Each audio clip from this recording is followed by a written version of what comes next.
fellow comic book collectors, it's Alan, the comic collector geek, and this is part 2 of this unboxing, and it should be pretty cool. There's some interesting things in here. It's this stack, it's some slabs and some raw books. Should be a pretty good little collection. We're going to start out with a really interesting one. I just saw this and it reminded me of a JoJo Comics cover, but it's a modern book. It's an adult book actually, but it's Misty. Now there's a, if you know anything about, I forget which number it is, but it's JoJo Comics. There's one where she's on a pile of skulls and she has like this almost like poo hair thing. It's like, it's really odd.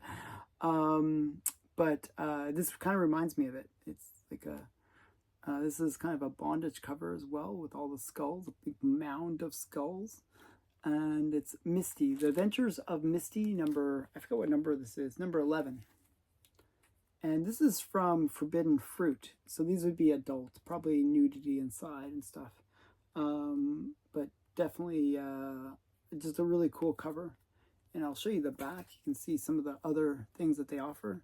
You got some, you got Moon Girl, you got Misty, you got Star Love, Fighting Femme, and Case Morgan. So those are some of the titles that they offered. But just a really interesting publisher. Yeah, as I said, they produced a lot of adult erotica stuff. This is Jim McQuaid who did the cover.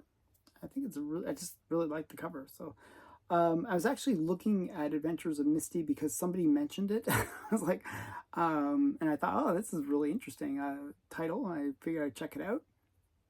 And it was this cover that I actually got drawn to the most because I think the bondage covers are cool, and with all the skulls and stuff, I thought it was really awesome. So, Adventures of Misty. Now, this next one is another title that I'm trying to get all of the comics from. It basically is a title where they reprint Golden Age comics, especially the more popular covers. And we have Weird Love number 2.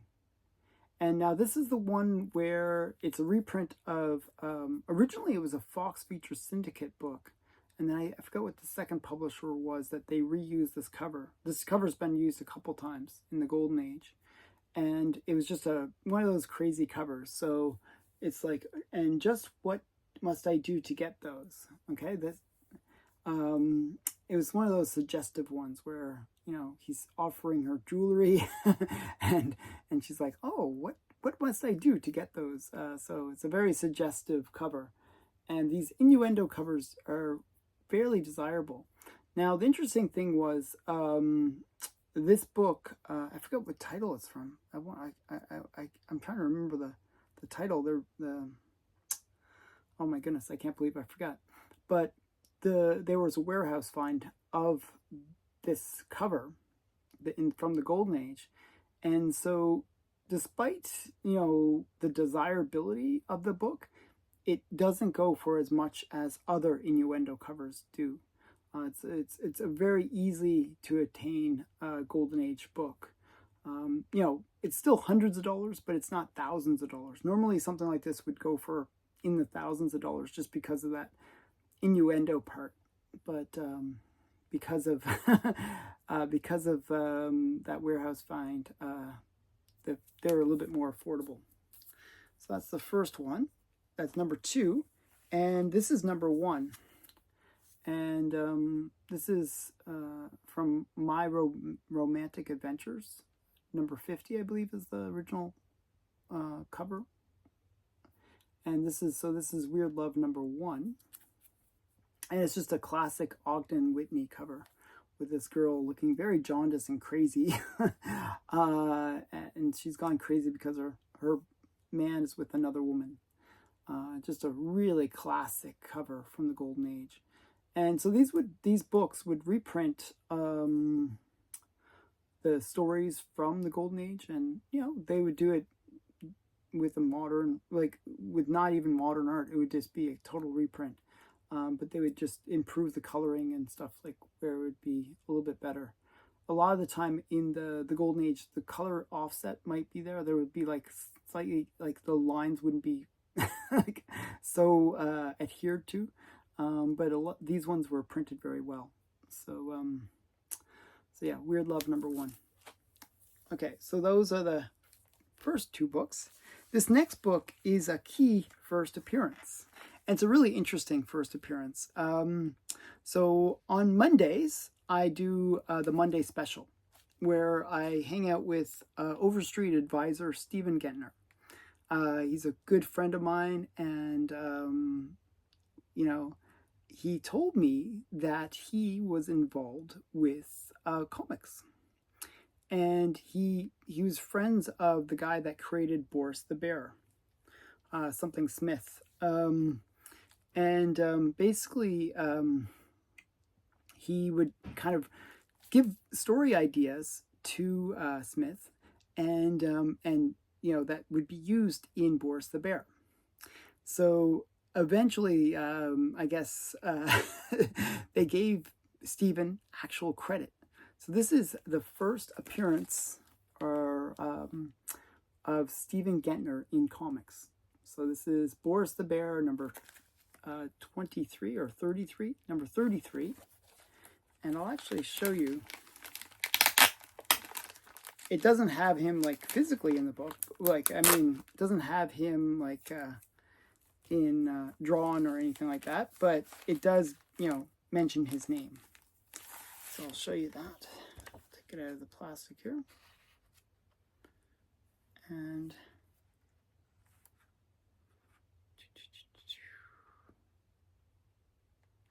I just have to find where it says it. Usually, okay, I'm not sure where it gives credits to all the people involved. I'm pretty sure somewhere in this.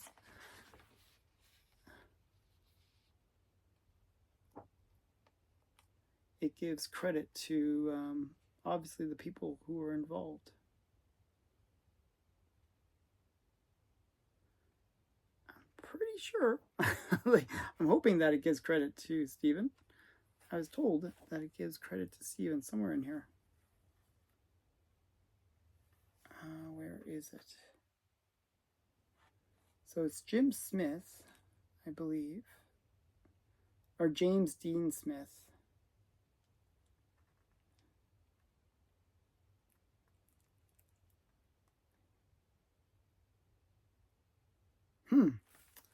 I cannot find it. That is very odd. Probably it's in here somewhere where it gives Stephen Gentner. It would say Stephen Gentner credit. Yeah. I'm not sure where it's going to do that. It's somewhere in here. It's like a very odd story too. Wow, that is really frustrating. I'm positive there's somewhere in this where it says, you know, gives some credit to Stephen Gentner.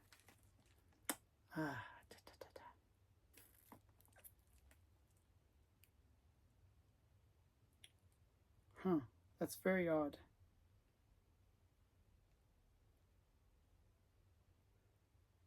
Doesn't say. You would expect that it would say somewhere in the book.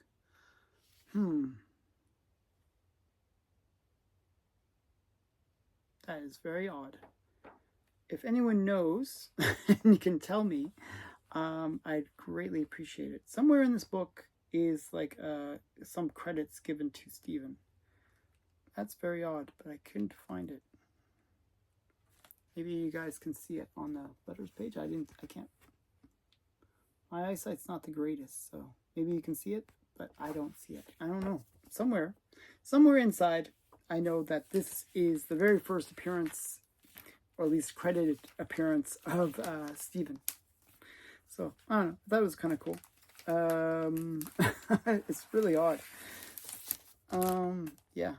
Okay, so Boris the Bear, number 33. First Steven appearance, or accreditation. Okay, this next one is from a book. We were doing book club, and one of the books that we read was JLA versus the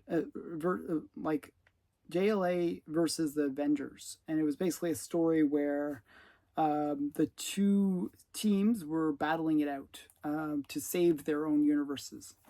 And so we have JLA Avengers. So it's George Perez art. So this is, and I got it in a 9/8. So you got this the cover where you got a mixture of DC characters and Marvel characters. And one second, there's like a card on the back.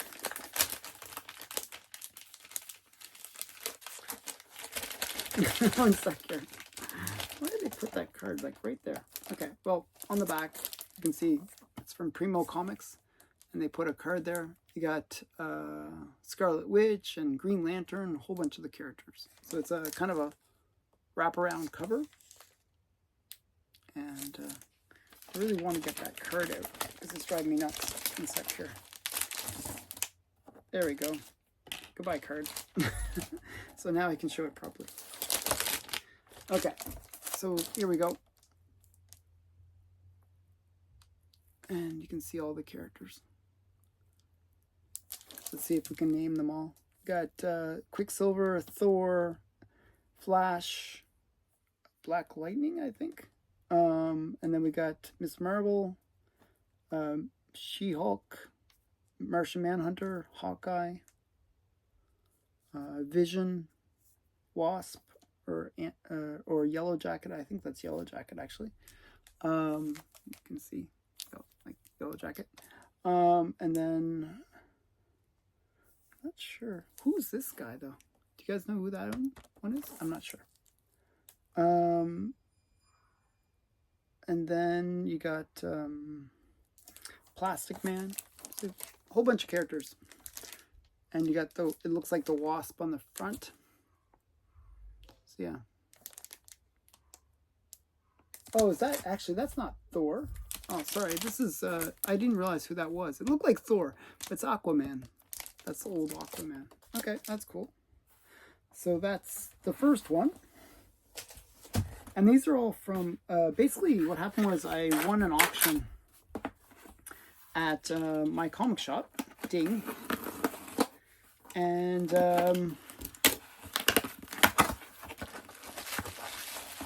I was able to get, so that one I actually got not from my comic shop, but from another place. And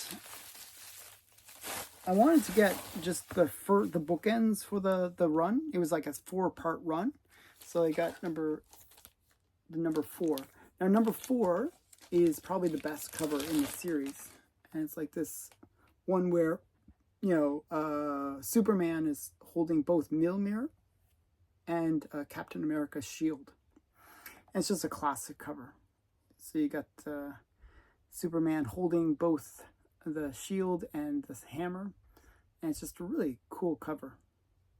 So this is where he must use all of his powers and both their shield and hammer to really power up and take out the bad guy. So just a really cool book. And it's another George Perez cover. It's probably one of his most famous covers, I would say. It's definitely a cool one. So that's those two. And then, what else did I get here? I have 2 more slabs to show. I'll try to pick up the pace a bit because I was really like taking way too much time on Boris the Bear. Sorry about that. Okay, so I showed a couple of the Weird Loves. Here's another one. This is the last for the series. And it was just available for a really cheap price, so I picked it up. It's Weird Love number 24. And this is another classic cover. I actually don't know what comic this comes from, this cover. But I thought it was just such a great cover. No, it doesn't say on the book, of course not. But it's an Al Averson cover. And it's just a really classic, Golden Age Good Girl art cover. And what does it say? Please, he's here. I know he's here. He means nothing to a floozy like you. He's young. He's too young, too innocent. Get out, you silly little girl. It's like really cute. And the guy's like obviously hiding right behind the, there he is. It's like, where's Waldo? He's right there. Yeah, so just a cute cover. Okay, so that's Weird Love. And as I said, they would reprint the stories from the Golden Age, which is kind of fun. So, I don't know. I feel like I have to get that whole series now. I'm really close. I think I'm only missing like 3 or 4 issues. And then I'll have the full run. Okay, this last book is a bigger one. And it's actually a really cool book. And I got it for a steal. What happened was, my comic shop, so this was not part of the auction. I thought these were the auction books, but they're not. I think the next video will have the auction ones from my comic shop, where I won a whole bunch of auctions. These ones were just ones that they had a sale, a very impromptu sale, where they had 50% off. It was like the craziest thing. And I was like, oh, there's 50% off on this book. And they had already lowered the price a little bit. So this book normally goes for a fair amount. So I was like, okay, I'll pick it up. It's a classic Catwoman cover. And it is Batman 84. And it's just a classic Catwoman cover with... basically, the story is... Catwoman wants to be considered the prettiest girl. So there's a beauty contest, and there's a bunch of other participants, like I think like 4 other participants, and they all fall asleep, and they cannot seem to be awoken from their sleep. So they become like sleeping beauties. And it looks like Catwoman is the first victim of this sleeping thing. So therefore, oh, it can't be her. But in fact, actually it is her. And she kind of does a trick to make it look like she's the one that's going to, she'll wake up and then claim the prize, right?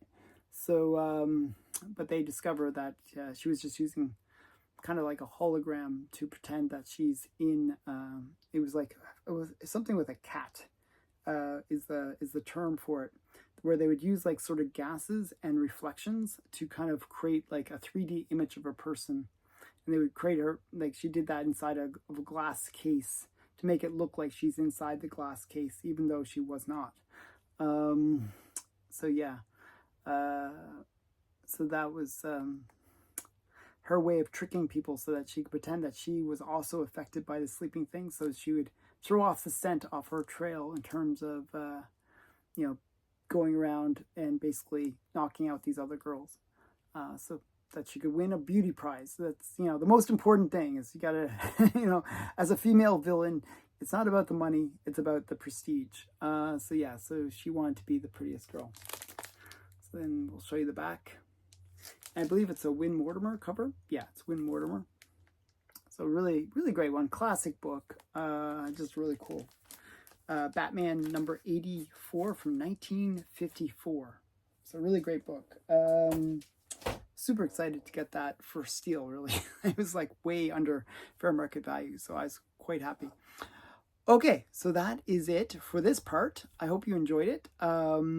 Stay tuned for the next part. I will be showing my my comic shop auction wins, and they're pretty cool. So let's get, I'll say goodbye for now.